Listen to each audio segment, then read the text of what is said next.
साथियों, आप सभी का विजय ज्ञान के प्लेटफॉर्म पर स्वागत है। इस वीडियो में हम लोग फिजिक्स से संबंधित या कह सकते हैं भौतिकी से संबंधित कुछ महत्वपूर्ण तथ्यों की बात करेंगे।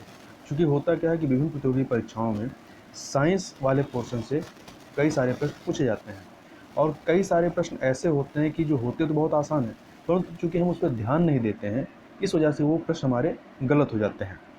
तो यहाँ पर हम लोग ऐसे ही महत्वपूर्ण तथ्यों की बात करेंगे जो हमसे भूल हो जाती है, जिसको हम भूल जाते हैं। तो यहाँ पर हम उन्हीं महत्वपूर्ण तथ्यों को देखने की कोशिश करेंगे। जैसे महत्वपूर्ण राशियों के जो एसआई मात्रक होते हैं, या कह सकते हैं डाइन किसका मात्रक है, या दूरी की सबसे बड़ी इकाई क्या है, अर्घ किसका मात्रक है, अदिश और सदिश राशि छांटने के लिए आता है कि निम्न से कौन सी अदिश राशि है, कौन सी सदिश राशि है, या 10 की जो विभिन्न घातों के जो प्रतीक होते हैं। क्या होता है कि फिजिक्स में बहुत सारी राशियों, बहुत सारी छोटी या बहुत सारी बड़ी राशियों को घातों के रूप में रिप्रेजेंट किया जाता है। उनके जो मान होते हैं या जो वैल्यू होते हैं उनको पावर के रूप में 10 के पावर के रूप में रिप्रेजेंट किया जाता है। तो वो जो पावर होती हैं, जैसे कह सकते हैं कि नैनोमीटर कैसे कहते हैं, पिकोमीटर कैसे कहेंगे, माइक्रोमीटर कैसे रिप्रेजेंट करेंगे, ये चीज़ें हो गई। या न्यूटन के जो गति के नियम हैं, या न्यूटन के गति के किस नियम को गैलीलियो का नियम भी कहते हैं, या अपकेंद्रीय या अभिकेंद्रीय, ये जो 2 प्रकार के बल होते हैं, या जैसे कि जो वॉशिंग मशीन होती है उसमें किस सिद्धांत पर, या कह सकते हैं उसमें कौन सा बल इस्तेमाल होता है, या कह सकते हैं कि बल आघूर्ण, सरल मशीन, उत्तोलक ये क्या होते हैं, गुरुत्व केंद्र क्या होते हैं। तो इन सब चीज़ों के बारे में यहाँ पर हम लोग बात करेंगे। इस वीडियो के अंतर्गत आपको इन विभिन्न चीज़ों के बारे में जानने को मिलेगा। तो प्रारंभ करते हैं। सबसे पहले हम लोग मात्रक के बारे में देख लेते हैं। मात्रक जिसे इंग्लिश में हम लोग यूनिट कहते हैं। तो मात्रक होता क्या है? जैसे क्या होता है, किसी चीज़ को मापने के लिए, जैसे आप वजन नापना है तो कैसे नापेंगे, उसको रिप्रेजेंट करने का कोई तरीका होगा ना। तो जिससे रिप्रेजेंट करते हैं वही क्या होता है, मात्रक होता है या यूनिट होता है। जैसे कि आप कोई चीज़ का भार जो है किलोग्राम में मेजर कर रहे हैं, तो किलोग्राम क्या हो गया, वो उसका वजन का यूनिट हो गया, द्रव्यमान का, या मात्रक हो गया। तो जो मात्रक होते हैं ये 2 प्रकार के होते हैं। एक आपका होता है मूल मात्रक। मूल मात्रक मेनली 7 होते हैं, या इसे फंडामेंटल यूनिट भी कहते हैं। और दूसरा होता है व्युत्पन्न मात्रक या डेरिवेटिव्स यूनिट कहते हैं। ठीक है। तो जो डेरिवेटिव्स यूनिट होते हैं ये मूल मात्रकों के ही सहयोग से बनाए जाते हैं। जैसे कि आप कहें कि जो बल का जो मात्रक होता है क्या होता है, न्यूटन होता है। न्यूटन होता है, तो यह कह सकते हैं किलोग्राम मीटर पर सेकंड, किलोग्राम मीटर स्क्वायर पर सेकंड होता है। तो ये जो है आपका क्या है, मूल मात्रक से डिराइव होता है। तो बल का जो मात्रक न्यूटन है ये आपका व्युत्पन्न मात्रक कहलाएगा। अब यहाँ पर जो महत्वपूर्ण राशियाँ हैं सबकी बात नहीं करेंगे। जैसे कि आपको पता है कि लंबाई का मात्रक क्या होता है, मीटर होता है, द्रव्यमान का क्या होता है, किलोग्राम होता है, समय का सेकंड होता है। यहाँ जो हम भूल जाते हैं उनको याद रखेंगे। जैसे कि ताप का जो एसआई मूल मात्रक होता है वो क्या होता है, केल्विन होता है, डिग्री सेंटीग्रेड नहीं होता है। विद्युत धारा, इलेक्ट्रिक करंट का एम्पियर होता है, इसे ए से रिप्रेजेंट करते हैं। ज्योति तीव्रता का कैंडेला होता है। पदार्थ का जो परिणाम होता है इसे मोल में मेजर करते हैं। और कुछ संपूरक मूल मात्रक होते हैं, जैसे कि समतल कोण, तो समतल कोण का रेडियन होता है। और घन कोण जिसे सॉलिड एंगल कहते हैं, इसका स्टेडियन होता है। इसी प्रकार से आवृत्ति का जो मात्रक होता है, या कह सकते हैं इंग्लिश में फ्रीक्वेंसी, इसका जो मात्रक होता है क्या होता है, हर्ट्स होता है। हर्ट्स होता है, या इसे कंपन प्रति सेकंड भी कहा जाता है, में भी आप रिप्रेजेंट कर सकते हैं। इसी प्रकार से जो प्रकाश वर्ष होता है, कई बार पूछा जाता है कि प्रकाश वर्ष किसका मात्रक है, तो प्रकाश वर्ष दूरी का मात्रक होता है। चूंकि जो लाइट होती है उसकी स्पीड कितनी होती है, 3 लाख मीटर पर सेकंड होती है, 3 लाख किलोमीटर पर सेकंड होती है। तो यदि कहा जाए कि प्रकाश वर्ष किसको कहेंगे, तो लाइट जो है 1 साल में जितनी डिस्टेंस कवर करती है वही आपका क्या कहलाएगा, 1 प्रकाश वर्ष होगा। इसको आप ऐसे रिप्रेजेंट कर सकते हैं, 1 प्रकाश वर्ष को 9.46 × 10⁻15 मीटर, कहीं पे आंकड़ा भी पूछा जा सकता है। इसी प्रकार से कहा जाए कि दूरी की सबसे बड़ी इकाई क्या है, तो दूरी की जो सबसे बड़ी इकाई है प्रकाश वर्ष से भी बड़ी, वो आपकी पारसेक है। तो 1 पारसेक जो होता है आपका 3.26 प्रकाश वर्ष या लाइट ईयर होता है। और इसको पावर में रिप्रेजेंट करेंगे तो 3.08 × 10⁻16 मीटर होता है। इसी प्रकार से कुछ अन्य महत्वपूर्ण चीज़ों को देखें तो बल की जो सीजीएस पद्धति होती है, एक एमकेएस पद्धति होती है, एक सीजीएस पद्धति होती है। एमकेएस में एम मतलब क्या हो गया, मीटर हो गया, के से किलोग्राम हो गया और एस से सेकंड हो गया। इसी प्रकार से सीजीएस पद्धति में क्या होगा, सी से आपका सेंटीमीटर हो गया, जी से ग्राम हो गया और एस से सेकंड हो गया। तो बल की जो एसआई या जो एसआई मात्रक जो होता है न्यूटन होता है, जबकि उससे न्यूटन से छोटा जो मात्रक होता है बल का या सीजीएस पद्धति में कहें तो वो आपका डाइन होता है। और 1 न्यूटन बराबर कितना होता है, 10 पे पावर 5 डाइन, 10 पे पावर 5 डाइन है। इसी प्रकार से कार्य या वर्ग की जो सीजीएस पद्धति में जो मात्रक होता है वो क्या होता है, अर्ग होता है, जबकि एसआई पद्धति में जूल होता है। तो इस प्रकार से 1 जूल जो होता है 10 पे पावर 7 अर्ग होता है। तो इन चीज़ों को याद रखिएगा। इसी प्रकार से जैसा कि हम लोगों ने पहले ही कहा कि भौतिकी में बहुत छोटी या बहुत बड़ी राशियों के मानों को या जो उनकी वैल्यू होती है उन्हें 10 के पावर के रूप में व्यक्त किया जाता है। और इनके ये जो 10 की जो पावर होती है इनको एक विशेष नाम दिया जाता है और संकेत दिया जाता है। तो यहाँ पे जो महत्वपूर्ण इनके नाम हैं और जो संकेत हो उनको यहाँ पर देख लेते हैं, क्योंकि इनसे परीक्षा में प्रश्न पूछा जाता है। जैसे हम बड़े मानकों की बहुत बड़ी राशियों की बात करें, इसमें यह 10 पे पावर 1 है, तो 10 पे पावर 1 को डेका से रिप्रेजेंट करते हैं। जैसे यहाँ पर एग्जाम्पल लें कि हम लंबाई को मेजर कर रहे हैं, ठीक है, तो मीटर, तो डेका मीटर हो जाएगा, 10 पावर 2 हेक्टोमीटर हो जाएगा, 10 पावर 3 किलोमीटर हो जाएगा। हम मीटर यहाँ एग्जाम्पल ले रहे हैं, आप इसकी जगह पे कुछ और भी होगा वहाँ पे आप लगा सकते हैं, ठीक है। जो भी मात्रक है, सेकंड में टाइम का है तो सेकंड में हो जाएगा, ठीक, तो वहाँ पे आप लगा लेंगे। 10 पावर 6 को मेगा कहते हैं, 10 पावर 9 को गीगा, अगर गीगा है तो 10 पावर 9 हो जाएगा। टेरा क्या हो जाएगा, 10 पावर 12 हो जाएगा। और पेटा 10 पावर 15 हो जाता है। और हेक्सा क्या हो जाएगा, एक्सा क्या हो जाएगा, 10 पावर 18 हो जाएगा। अब माइनस वाले में या जो छोटी जो राशियों को रिप्रेजेंट करने के लिए इस्तेमाल किया जाता है उनको देख लेते हैं।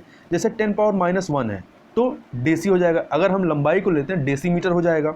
10 पावर -2 सेंटीमीटर हो जाएगा। 10 पावर -3 मिलीमीटर।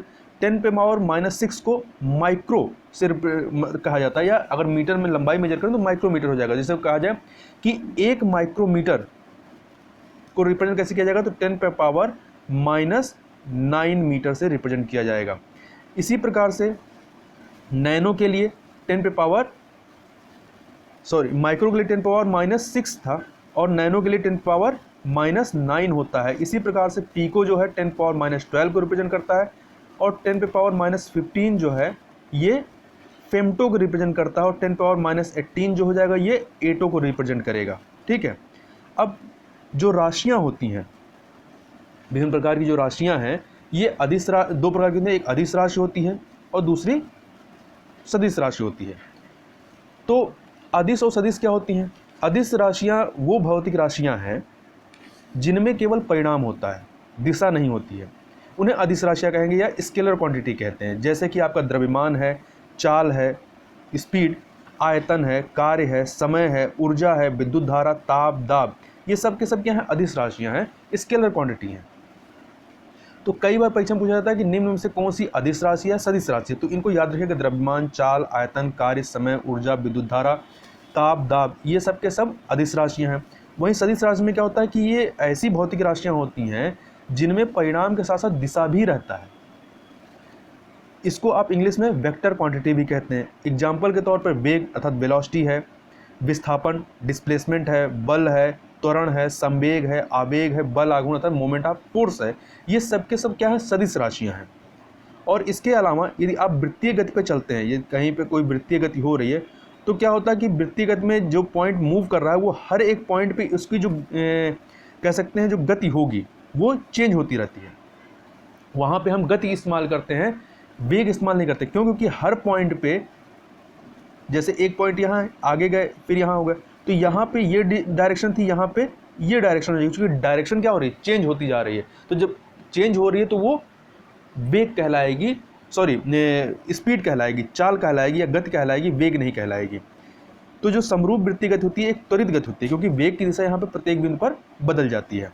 अब हम लोग थोड़ा सा कोणीय वेग या एंगुलर वेलोसिटी की बात करें, तो एंगुलर वेलोसिटी क्या होती है, तो वृत्ताकार मार्ग पर, वृत्ताकार, ये आप यहाँ पे ऐसे, एक सेकंड, ये आपका वृत्ताकार मार्ग है। तो वृत्ताकार मार्ग पर गतिशील कण को, यहाँ पर हमने कण यहाँ पे ए ले लिया है, ठीक है।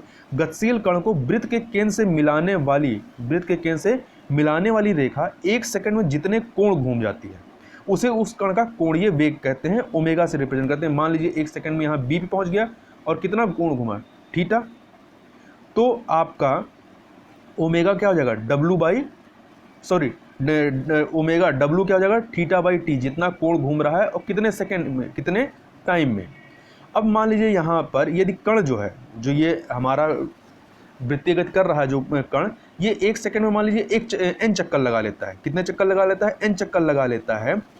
तो ये कितनी डिस्टेंस कवर कर लेगा, क्योंकि एक चक्कर जब लगाता है, अगर आप पूरा गोला है इसमें आप यहाँ से लेके एक चक्कर लगाते हैं तो कितना एंगल घूम लेंगे, 360 घूम लेंगे। और 360 को 2 पाई से रिप्रेजेंट करते हैं, और यहाँ पे एक चक्कर नहीं एन चक्कर लगा रहा तो एन से मल्टीप्लाई कर देंगे। तो यहाँ पर क्या हो जाएगा, चूंकि 1 सेकंड में, तो टी क्या हो जाएगा, 1 हो जाएगा, और ऊपर आपका 2 पाई एन हो जाएगा। तो ओमेगा कितना हो जाएगा, 2 पाई एन हो जाएगा। और यदि वृत्ताकार मार्ग की त्रिज्या है r और कण जो है 1 सेकंड में n चक्कर लगाता है, तो 1 सेकंड में चली गई दूरी क्या होगी, तो चली गई दूरी निकालने के लिए क्या करते हैं, वृत्त की परिधि में हम जितने चक्कर लगा रहा है उस चक्कर से मल्टीप्लाई कर देंगे, तो 1 सेकंड में चली गई दूरी आ जाती है। तो चूंकि वृत्त की परिधि कितनी होती है, 2 पाई r होती है, और चक्कर कितना लगा रहा है, n लगा रहा है। ये जो पूरी डिस्टेंस आएगी, ये जो दूरी होगी, यही उसका रेखीय चाल को रिप्रेजेंट करेगा, मतलब v को रिप्रेजेंट करेगा। तो v आपका हो जाएगा 2 पाई आर एन, यहाँ ऐसे लिख सकते हैं। चूंकि हमने यहाँ पर देखा ऊपर कि जो w है ये कितना है, 2 पाई एन की जगह पे आप w लिख सकते हैं या ओमेगा लिख सकते हैं।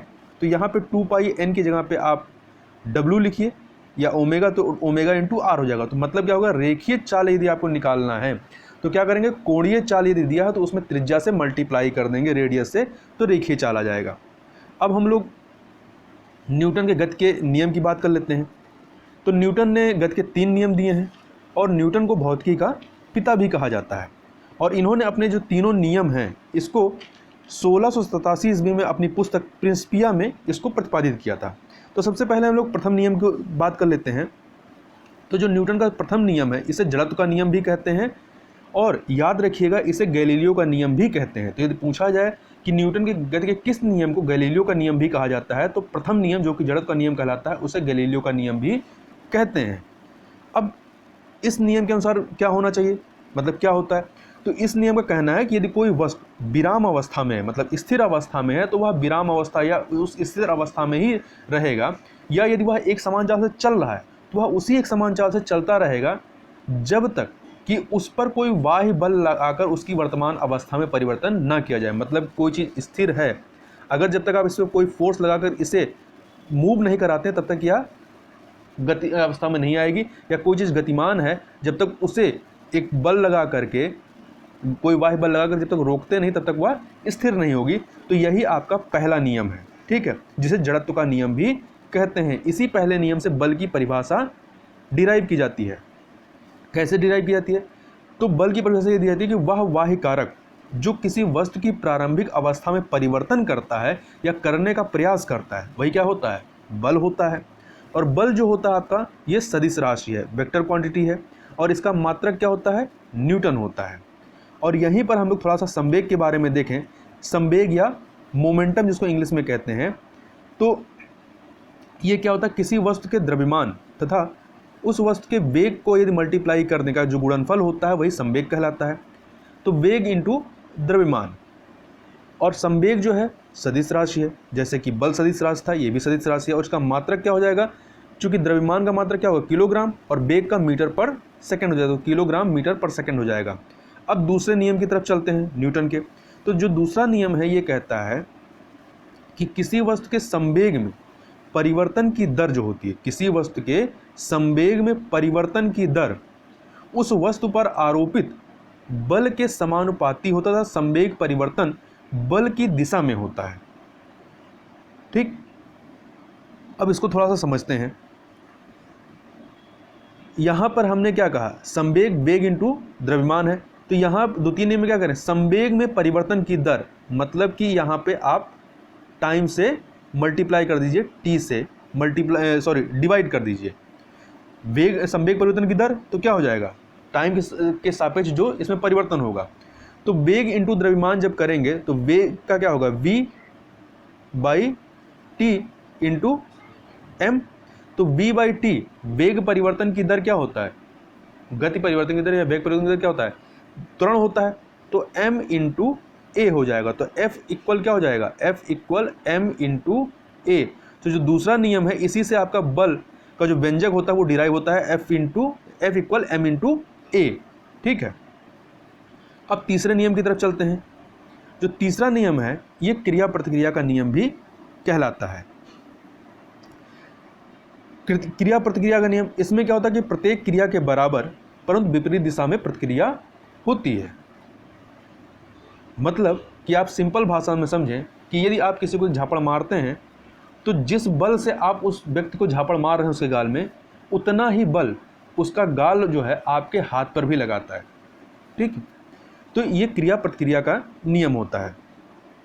दूसरे उदाहरण ले लेते हैं, जैसे कि बंदूक से गोली चलाने पर चलाने वाले को पीछे की ओर क्या होता है, धक्का लगता है।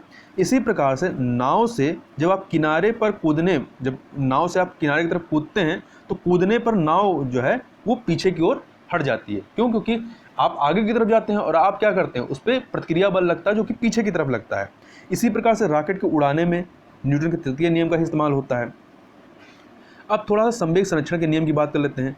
ये क्या होता है, यदि किसी निकाय पर मतलब किसी सिस्टम पर कोई बाह्य बल नहीं लग रहा हो है या हो, तो उस निकाय का कुल संवेग जो होता है, जो मोमेंटम होता है, वो नियत रहता है। अर्थात टक्कर के पहले, ठीक है, टक्कर के पहले और बाद का जो संवेग होता है टक्कर के बाद का, वो दोनों ही बराबर होता है।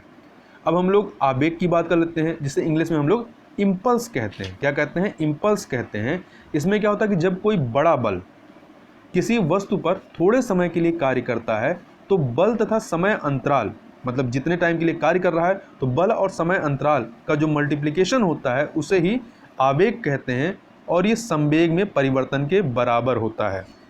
और आवेग भी क्या है, एक सदिश राशि है। उसका मात्रक क्या हो जाएगा, बल का न्यूटन और समय अंतराल का सेकंड, तो न्यूटन सेकंड हो जाता है। अब हम लोग थोड़ा सा अभिकेंद्रीय बल की बात कर लेते हैं कि अभिकेंद्रीय बल, या इसको इंग्लिश में सेंट्रीपिटल फोर्स कहते हैं, ये क्या होता है। तो उसे थोड़ा समझ लें कि जब कोई वस्तु किसी वृत्ताकार मार्ग पर चलती है तो उस वस्तु पर उस पर जो है, उस वस्तु पर एक बल जो होता है वो वृत्त के केंद्र, जो ये वृत्त का केंद्र है, वृत्त के केंद्र की ओर लगता है। और इस बल को ही क्या कहते हैं, अभिकेंद्रीय बल या सेंट्रीपिटल फोर्स कहते हैं। यदि यह सेंट्रीपिटल फोर्स ना कार्य करे तो ये जो वस्तु है ये आपका वृत्तीय गति नहीं करेगा, वो सीधे ही निकल जाएगा। तो याद रखिएगा, सेंट्रीपिटल फोर्स के अभाव में वृत्तीय गति संभव नहीं है। और इसको आप फॉर्मूले के रूप में ऐसे रिप्रेजेंट कर सकते हैं, F equal M V square by R. यहाँ पे m मास को रिप्रेजेंट करता है, v वेलोसिटी को रिप्रेजेंट करता है और r जो है ये आपके रेडियस को रिप्रेजेंट करता है।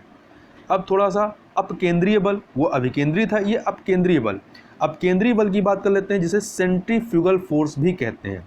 यह एक जड़त्वीय बल या छद्म बल कहते हैं होता है। ये जो है इसकी जो दिशा होती है, जो अभिकेंद्रीय बल था जो कि वृत्त के केंद्र की ओर लग रहा था, उसके विपरीत दिशा में ये कार्य करता है। मतलब कि ये आपका वृत्तीय गति कर रहा था कोई वस्तु, तो ये केंद्र है। तो सेंट्रीपिटल जो अभिकेंद्रीय बल था वो केंद्र की तरफ कार्य करता है, और जो अपकेंद्रीय बल होता है ये इसके विपरीत कार्य करता है। परंतु यहाँ ध्यान रखिएगा, यह अभिकेंद्रीय बल की प्रतिक्रिया नहीं है, क्योंकि क्या होता है, क्रिया का प्रतिक्रिया होता है। तो ऐसा नहीं है कि अभिकेंद्रीय बल आपका अंदर की तरफ रख रहा है, उसका जो प्रतिक्रिया होगा उसी को अपकेंद्रीय बल कहते हैं। नहीं, यह अपकेंद्रीय बल जो होता है, दिशा तो उसका अभिकेंद्रीय बल के अपोजिट होता है, परंतु यह उसकी प्रतिक्रिया नहीं होती है। इस बात को याद रखिएगा। इसका एप्लीकेशन क्या क्या है, मतलब इसको इस्तेमाल कहाँ करते हैं, यह जो कपड़ा सुखाने की जो मशीन होती है, वॉशिंग मशीन, या दूध से मक्खन निकालने की मशीन, वहाँ पर जो है सेंट्रीफ्यूगल फोर्स ही कार्य करता है। ठीक है, कौन सा बल कार्य करता है, अपकेंद्रीय बल, या इस सिद्धांत पर ही वो कार्य करता है। अब हम लोग बल आघूर्ण, मोमेंट ऑफ फोर्स की बात कर लेते हैं।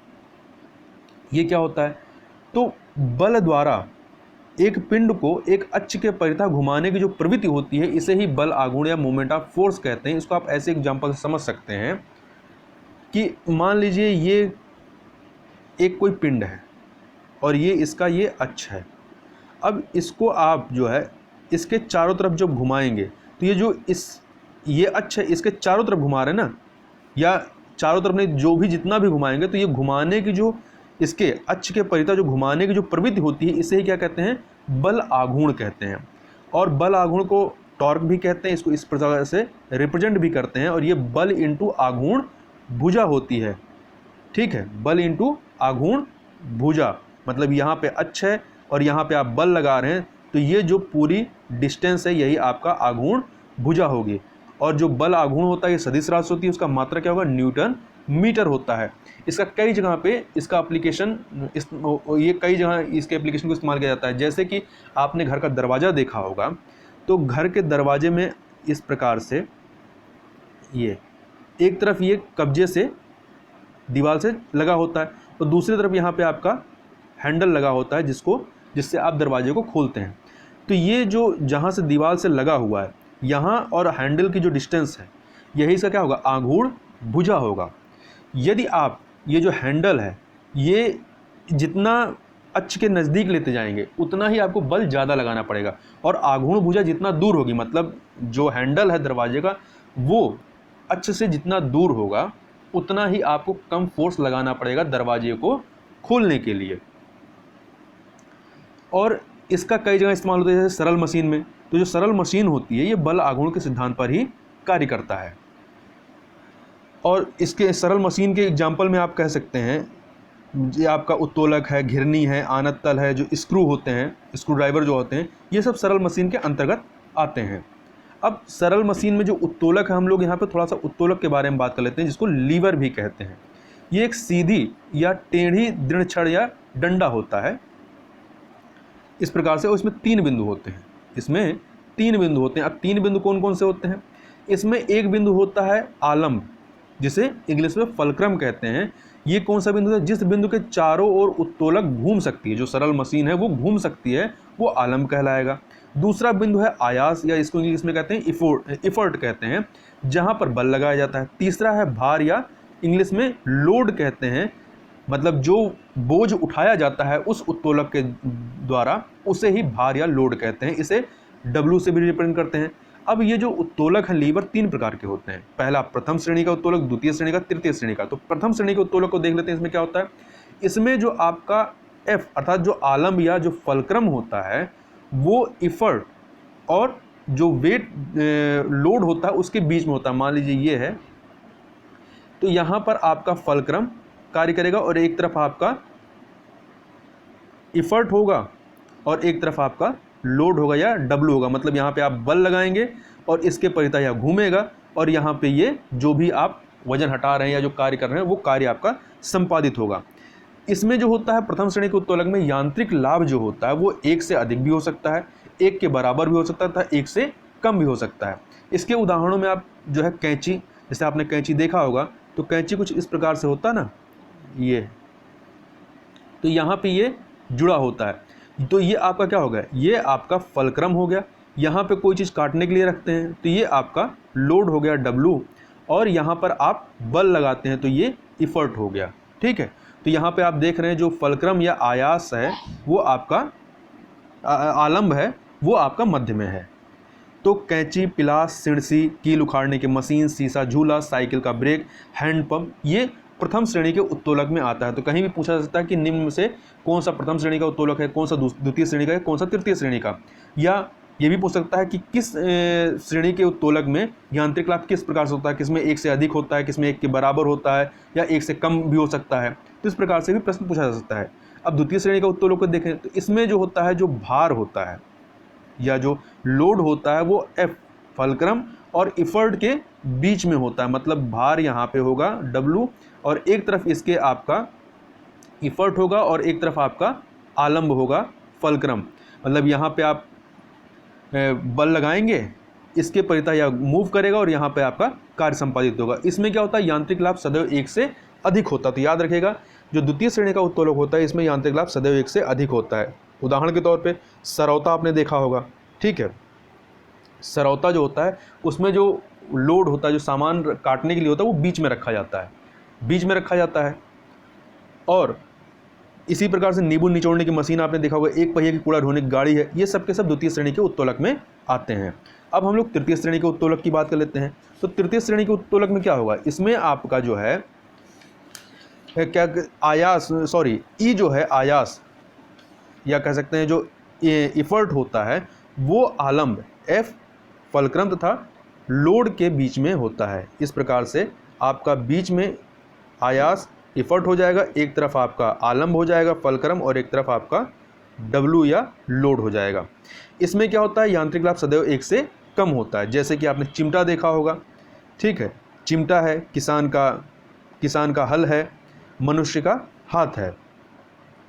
तो आपने जो चिमटा देखा होगा कुछ इस प्रकार से, ये तो यहाँ पे आप जो इसका फल मतलब जो इफर्ट कहाँ लगाते हैं, यहाँ बीच में दबाते हैं ना पकड़ने के लिए, और यहाँ से ये मूव करता है और यहाँ पे आप जो रोटी या जो भी उठाते हैं आप यहाँ से उठाते हैं।